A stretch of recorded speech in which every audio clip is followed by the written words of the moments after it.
Hello everyone, today we will study about hydrogen, the lightest element known. Hydrogen is the first element in the periodic table as its atomic number is 1. First time Robert Boyle prepared hydrogen in 1672. But the credit for the discovery of hydrogen goes to whom? Henry Cavendish. Because Henry Cavendish only first time prepared hydrogen in the pure state and also explained its properties and recognized it as an element. Okay, and he only showed that when this gas burn in air, water is formed. Because of this reason, he called it as inflammable air. Okay, because it is combustible in nature. So, Henry Cavendish called it as inflammable air. Okay, later it was named as hydrogen by whom? Lavoisier. Hydrogen is a Greek word meaning water former. So, hydrogen when burn in air it will form water, that is why Lavoisier in 1783 named it as hydrogen. Okay, so this is little introduction of hydrogen. Then occurrence also a little bit you should know about occurrence also. In free state, hydrogen is found in traces in the earth crust and atmosphere and in volcanic gases also. But in combined state, almost 3/4 of the earth's surface is covered with water. Water is compound of hydrogen and oxygen. So, hydrogen is found in many compounds like acid, water, alkalis, hydrocarbons, protein, etc. Okay, so this is a little about occurrence. Now we have to study method of preparation. So today we will cover only general method of preparation, and then second video we will discuss about lab preparation and other preparations. Okay, so let's start with the general method of preparation. Three methods we will study today. First one, reaction between active metal and water. Second one, reaction between active metal and dilute acid, dilute hydrochloric acid or dilute sulfuric acid. And third one is amphoteric metal and caustic alkali, reaction between amphoteric metals and caustic alkalis. So these three we will cover today. Okay, so let's start with the first category, that is reaction between metal and water under different condition. Okay, so before starting, I hope you know activity series. If you don't know, please open water chapter and learn activity series. Okay, what are active metal? Active metals are those metal which are placed above hydrogen in the activity series. So what we are going to discuss, active metal only will give these reactions. Those metal which are placed above hydrogen will show this reaction. Okay, first two categories reaction. So you should know activity series. So those who are not knowing, please learn activity series. Clear? Active metal are those metal which are placed above hydrogen in the activity series. So first method, active metal react with water to form, if water is cold, then metallic hydroxide and hydrogen. First we are going to discuss this only.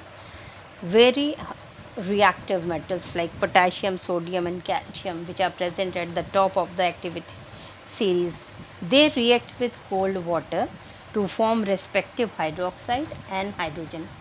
Take example of one, potassium. Potassium react with cold water to form potassium hydroxide and hydrogen. Now just see, this reaction is violent and exothermic, very explosive reaction. Okay, and the liberated heat will ignite the hydrogen. Hydrogen is combustible in nature and reaction is exothermic. So with this heat, hydrogen will catch fire and start burning. So these methods are not suitable for collection of hydrogen. This point also you remember. Okay, why? Because highly violent reaction, highly exothermic reaction. Same way, second case you see, sodium also react with cold water to give sodium hydroxide and hydrogen. This reaction is also violent but less than potassium. Okay, So here also this method also cannot be used to produce hydrogen. Okay, this is also highly exothermic reaction. Then calcium, when react with cold water, what it will form? Calcium hydroxide and hydrogen. And this is slightly vigorous reaction, not explosive like in the case of potassium and sodium, but this is also vigorous reaction. Okay, so what point you should remember here? Active metal, very active metal like potassium, sodium and calcium react with cold water. When they are reacting with cold water, what will be the product? Hydroxide and hydrogen, metallic hydroxide and hydrogen. So this is the first category. Then second one, other metal cannot react with cold water. Magnesium can react with boiling water as well as with steam. Otherwise, rest of the active metal react only with steam to release hydrogen. They will not react with cold water. Even with boiling water only, which metal will react? Magnesium. Okay, magnesium react with boiling water as well as with steam. And when they react with steam, what will be the product? That point you try to learn. When react with cold water, metallic hydroxide is formed. When they react with steam, metallic oxide will be formed. Like first one, magnesium react with steam. What it will form? Magnesium oxide and hydrogen. Same way, zinc react with steam. What is formed? Zinc oxide and hydrogen. Okay. Then iron, you see, iron also should be red hot, then only it react with the steam. If iron is at normal temperature, it will not react with the steam. Okay, when it itself is red hot, then only it react with the steam to form triferric tetraoxide, and this reaction is reversible. Okay, so clear this one. These reactions are clear. Okay, here metal, active metal will displace hydrogen as they are more reactive than hydrogen. Which type of reaction will take place in this one? Displacement reaction. As here these metals are more reactive than hydrogen, so they will displace hydrogen from water. Okay, so here what point you have to remember? Those metals which are placed below hydrogen in the activity series will not give this reaction. Okay, clear this one. So this is first category. Now we will take second method of preparation. Second method, active metal, reaction between active metal and dilute acid. Which dilute acid generally are used? Either hydrochloric acid or dilute sulfuric acid. Here we cannot use dilute nitric acid because dilute nitric acid is very strong oxidizing agent. It will oxidize hydrogen to water, it will not give hydrogen. Okay, so this point also you remember. Second reaction, we will not use dilute nitric acid, we will use either dilute hydrochloric acid or sulfuric acid. So here also displacement reaction will take place. When active metal react with the dilute acid, they are more reactive than hydrogen. What they will do? They will displace hydrogen from acid to give hydrogen gas. Like here see zinc. Zinc react with dilute sulfuric acid. Hydrogen will replace by zinc. So what salt will be formed? Zinc sulfate with the release of hydrogen gas. Okay, clear? Same way zinc can react with hydrochloric acid also to form zinc chloride and hydrogen gas. So any active metal, we can take iron also. Iron react with HCl to form ferrous chloride and hydrogen. So here what you have to remember here, nitric, dilute nitric acid cannot be used because it is a strong oxidizing agent. It will not release hydrogen, it will oxidize hydrogen to water. Okay, so this is second one. Now third one, last one, that is reaction between amphoteric metal and caustic alkalis. Okay, certain metals, which metal? Zinc, lead and aluminum.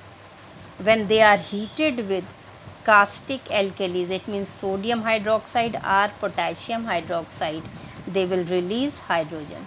Okay, this is very important. Just see these metals show unique nature. Which metal shows unique nature? Zinc, lead and aluminum. Okay, because they form zinc oxide. Any means zinc example, if aluminum, then aluminum oxide they will form. So metallic oxide and hydroxide they will form, which are amphoteric in nature. What is the meaning of amphoteric nature? It means they react with acid as well as with base to form salt and water. Okay, amphoteric means they can react with acid as well as with base to give same result. Okay, like take example of zinc here. Zinc, both cases में you can see zinc is there. In second reaction, zinc react with HCl to give zinc chloride and hydrogen. Okay, and in this case you see zinc react with caustic alkali NaOH to give same result, salt and hydrogen gas. This nature is known as amphoteric nature. Okay, it means certain metal can react with acid and base both to give same result. Okay, again see example, try to understand. Zinc can react with acid HCl to give hydrogen gas. Same zinc can react with base also NaOH, alkali, caustic alkali to give hydrogen, again same salt and hydrogen. So this is known as amphoteric nature. Okay, this is clear now. Amphoteric, zinc, lead and aluminum, they are amphoteric metal. They are when heated with caustic alkalis, either sodium hydroxide or potassium hydroxide, what they will form? Salt and hydrogen. Zinc will give sodium zincate. Okay, if react with potassium hydroxide, it will give potassium zincate and hydrogen. Same way aluminum will get what it will give? Sodium aluminate and hydrogen. Okay, so especially learn this reaction. These three metals, zinc, lead and aluminum, are known as amphoteric metals. Their oxide and hydroxide are also amphoteric. What is the meaning of amphoteric? Means they can react with acid as well as base to give salt and water. A similar reaction, metal will not give water. If metal, hydrogen gas will be released. Okay, so this is for today. Okay, revise this one. Thank you.